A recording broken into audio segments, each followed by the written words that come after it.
Hey everyone, welcome back for another deep dive. Today we're going to be looking at resilience. Ah, Yeah, resilience. but not like the kind of resilience you need to get through a workout or something. Right, not just like inner strength. Exactly. Yeah. It's social resilience. And we're going to be looking at it through the lens of migration. I think that's so fascinating because, we often think about resilience as this individual trait. Like, Hmm. some people are just born with this ability to bounce back from anything. Yeah, like it's all about willpower and just pushing through. Right. But researcher Azur Hamid Qamar, he's got this really interesting article from 2020 in Geoforum. Okay. And he basically says that view of resilience, it's kind of limited. It Yeah. misses this really crucial part of the picture, the social experience, Oh, interesting. especially for migrants who are like navigating a whole new world. Right. So it's not just about what's going on inside you. Exactly. It's about the environment you're in, the connections, you have the support systems. Right. It makes me think of that saying, it takes a village. Yes, exactly. You need that network, that Yeah. sense of community to really thrive, especially when you're facing so much uncertainty. Like, think about it. How much easier is it to overcome a challenge when you've got people in your corner cheering you on? Absolutely. So how does this researcher come? How does he redefine social resilience, particularly when we're thinking about migration? Well, he really pushes back against this idea of just bouncing back. Okay. And he introduces this new concept called bouncing ahead. Bouncing ahead. So instead of just returning back to a previous state, you're actually using those challenges, those difficulties as like springboards for growth, for Okay. positive change. Yeah.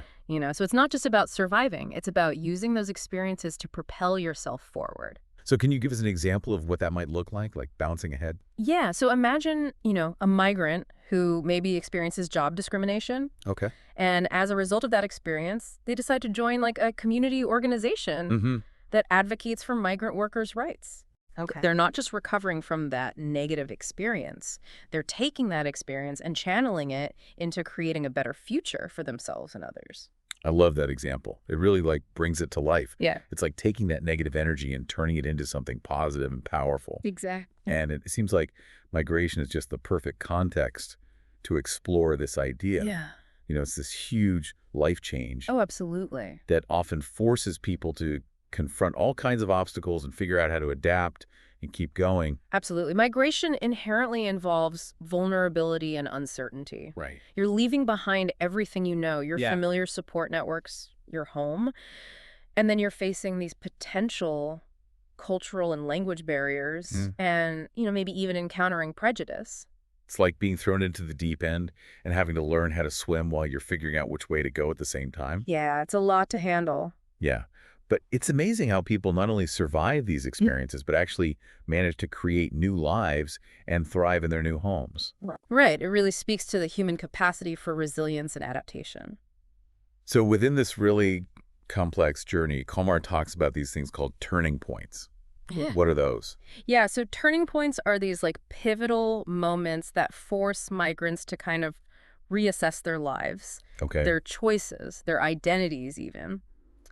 And they can be incredibly tough, I bet. but they can also spark this really profound personal growth. So it's like that saying, whatever doesn't kill you makes you stronger. Yeah. Uh. And it ultimately leads to this bouncing ahead that we're talking about. It's interesting. Even if we haven't migrated to a new country, we've all had turning points in our own lives, right? Absolutely. Maybe not as dramatic, but those moments that push us out of our comfort zones and force us to grow. Yeah. Like when I think about like my first job out of college, Mm-hmm. that was a huge turning point for me. I had to learn so much so quickly. And it definitely wasn't always easy. I hear you on that. I first moved to a new city for college. That was a big one for me. There you go. And those personal turning points, even on a smaller scale, they can actually help us connect with what migrants go through when they're rebuilding their lives in a whole new place. It's all about growth, isn't it? It is. And it helps us understand that resilience isn't just like this destination, it's a journey. Okay, so let's get into the nitty-gritty here. Mhm. How does Qamar actually break down this idea of social resilience? What are the key ingredients, especially for migrants? Okay, so he identifies 4 kind of key dimensions that are really deeply intertwined with the social structures and systems that migrants encounter. The first one is status. Okay, status. And this includes things like legal status, employment situation, all those factors that affect how they're perceived and treated within their new society. So it's like their official standing in this new environment. Great. And that, of course, affects everything from their job opportunities to their social interactions. Makes sense. And this feeds directly into the second dimension network. Network. Okay. So do they have access to support systems, family, friends, community organizations, government services? It's about having those connections, that safety net to rely on. So it's not just about being in a new place, but about feeling connected and supported within that new place. Exactly. Like having people you can turn to for help, for advice, for just a friendly face. That makes a world of difference. It really does. And then building on that idea, we have the third dimension support. Support. And it's not enough to just have a network. The quality of that support is critical. Is it reliable, empowering, protective? Does it actually help them navigate those challenges? It's like having a toolbox. You might have all the tools, but if they're all rusty and broken, they're not going to do you much good. Exactly. You need the right tools, and you need them to be in good working order to really build something strong. Love that analogy. Yeah. Okay, so we've got status network support. What's the fourth dimension? All right, so the fourth dimension, this one's a little bit more nuanced. It's visibility. Visibility. Okay. And this refers to the degree to which migrants feel seen, heard, and acknowledged as active participants in society, not just as like passive recipients of aid or worse, problems to be solved. So it's about feeling like you belong, like you have a voice. Yes, and that your voice matters. Okay, so these four dimensions, status network, support, visibility, they all work together. They do. And you know what? They're constantly interacting with the larger political, economic, cultural, and social context of that host country. The bigger picture. Right. Qamar calls these PES-CS factors, and we're going to unpack those in just a little bit. Okay, hold on right there. We've covered a lot already. I want to give our listeners a moment to think about all this. Which of these dimensions resonates with you the most? What's surprising? What's maybe even challenging your own assumptions about resilience? Take a moment to reflect on your own experiences, your own connections, and how those have shaped your ability to face challenges. We'll be right back to unpack those PECS factors and what they reveal about social resilience for migrants. Stay tuned. Okay, so we're back and ready to dig into those PECS factors you mentioned, those political, economic, cultural, and social forces that really shape the migrant experience. Yeah, they can be like strong currents, you know? Oh, okay. Sometimes pushing migrants forward, sometimes creating barriers. Interesting. So where do we want to start? Let's start with culture. Qamar talks about acculturative stress. Acculturative stress. Which is basically the challenges that come with adapting to a new language and a new culture. I can only imagine how tough that would be. Even just everyday things like going to the grocery store or ordering food Oh, absolutely. could feel overwhelming if you don't speak the language or understand the customs. It's like being in a play where you don't know the lines or the cues, you know? Right. Totally. Yeah. And that ties back to those dimensions of network and support. Yes. If you're struggling to communicate, it's got to be that much harder to build relationships, access resources, even just advocate for your own needs. Yeah. It's really like this chain reaction, One challenge can trigger a whole cascade of others. And then on top of that, you add the political climate. Okay. Qamar points out how migrants are often viewed through these two very different lenses. Oh. On the one hand, they're seen as, hopeful newcomers bringing new perspectives and skills. Okay. But then on the other hand, they're sometimes perceived as threats. Threats. Yeah, competing for jobs and resources. That's a really interesting duality. It shows how much these political narratives can shape public attitudes. Absolutely. And ultimately affect the opportunities that are available to migrants. It creates this kind of push and pull, where on the one hand, you have these positive stories that can foster this more welcoming and inclusive environment. Right. But then on the other hand, you have these negative narratives that can fuel prejudice and create barriers. And that brings us back to the dimension of visibility.